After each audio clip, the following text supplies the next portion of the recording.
Hello everyone, my name is RB. Welcome to my channel for information security advice. Please do send me an email and follow me on Twitter, Facebook, Instagram, and please don't forget to subscribe to my YouTube channel for more videos. In this video, we will be looking at identity theft. Before we go further, I'd like to share a true life story of a friend of mine called A. A was born and raised in London, United Kingdom. Then A decided to relocate to United States, where A stayed for a number of years. On relocating back to London, A started applying for a job and got called for an interview. When A got to the interview, the interviewers were more concerned about A confirming his identity rather than the job.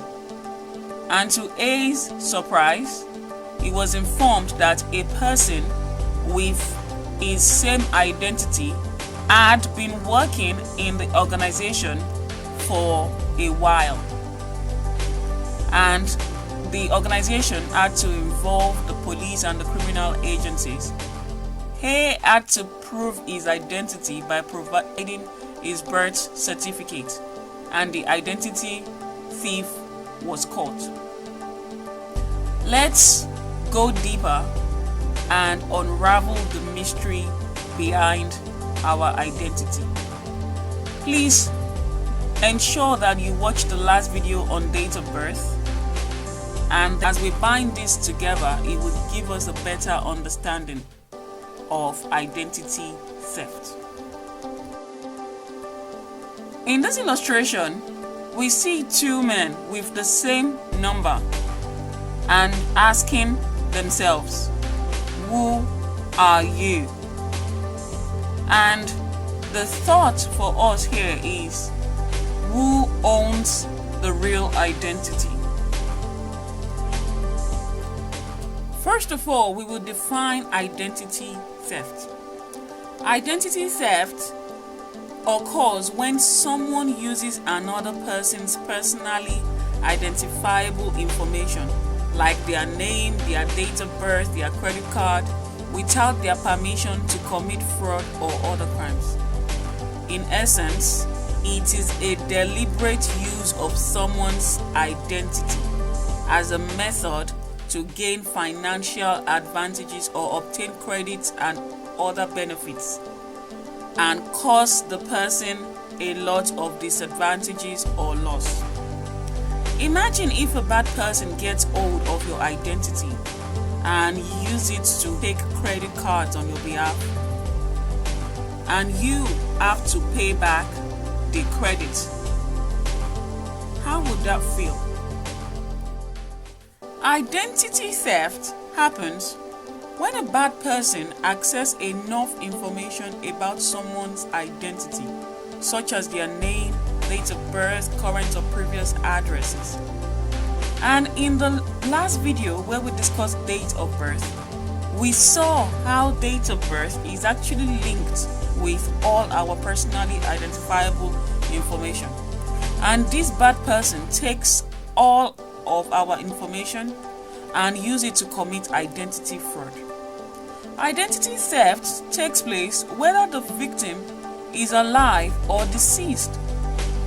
If you are a victim of identity theft, it can lead to fraud that can have a direct or an indirect impact on your personally identifiable information. Identity fraud is often described as the intentional use of a stolen identity to obtain goods and services by deception. A bad person that has access to an identity details can open bank accounts on their behalf, obtain credit cards, loans and state benefits, can order goods in their name, take over their existing accounts, take contracts on their behalf, and also obtain genuine documents such as passports and driving licenses. One thing to note is that stealing an individual's identity details on its own does not constitute identity fraud. What constitutes identity fraud is actually using that identity details for criminal activities. What should you do if you have been a victim of identity fraud?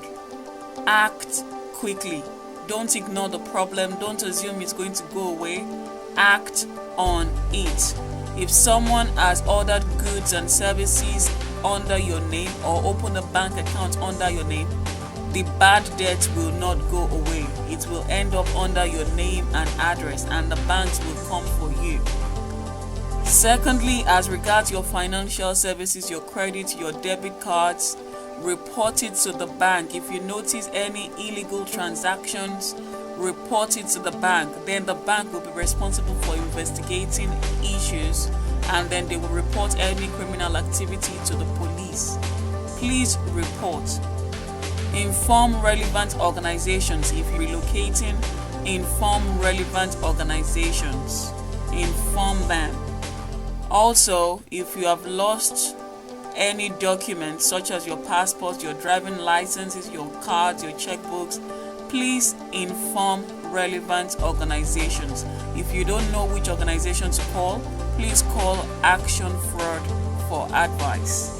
Also, get a copy of your credit report. The credit report will show you any search is done by a lender, what date the search took place, what name and address it was done against, and also for what type of application.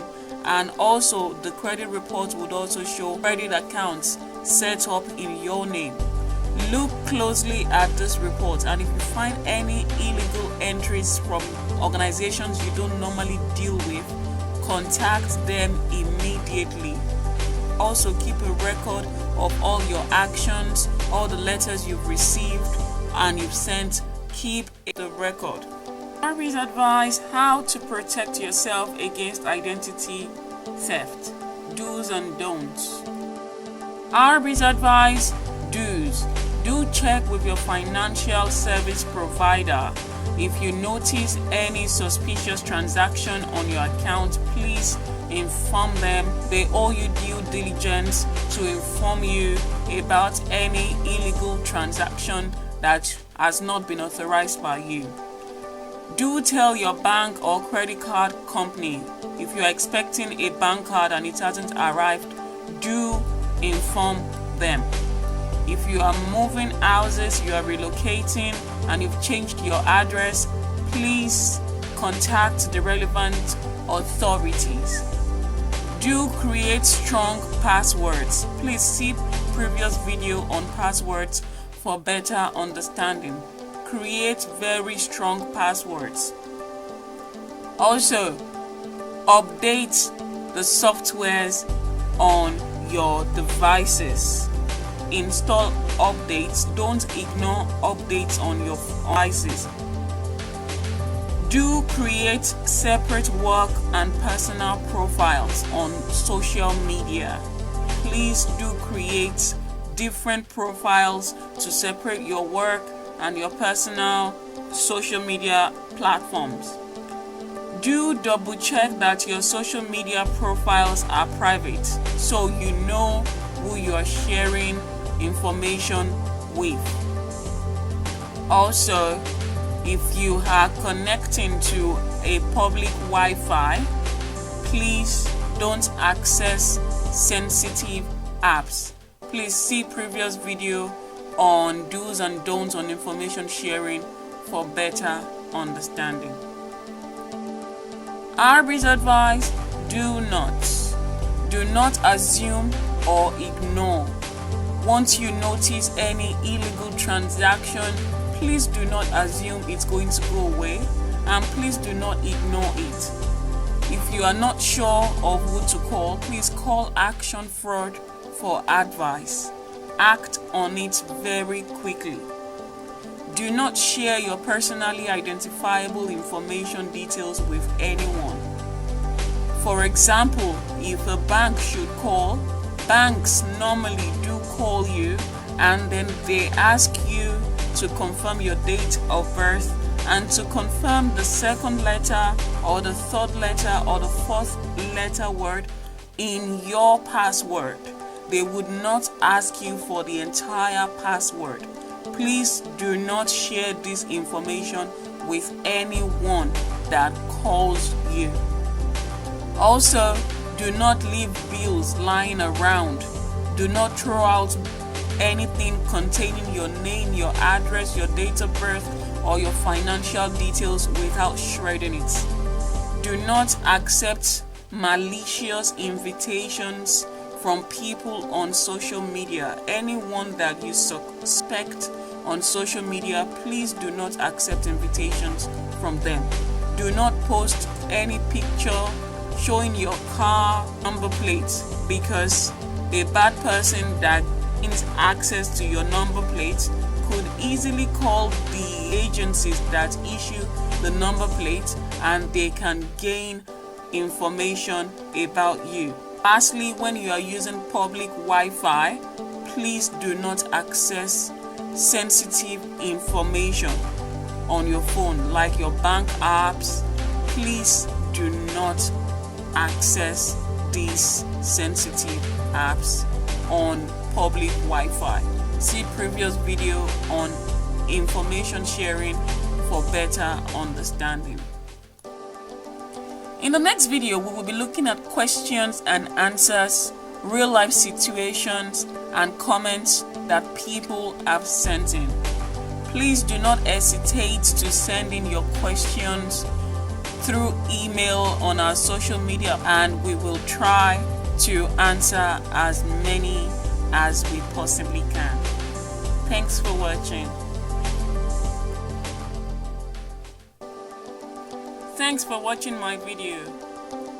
Please do send me an email and follow me on Twitter, Facebook, Instagram, and please don't forget to subscribe to my YouTube channel for more videos.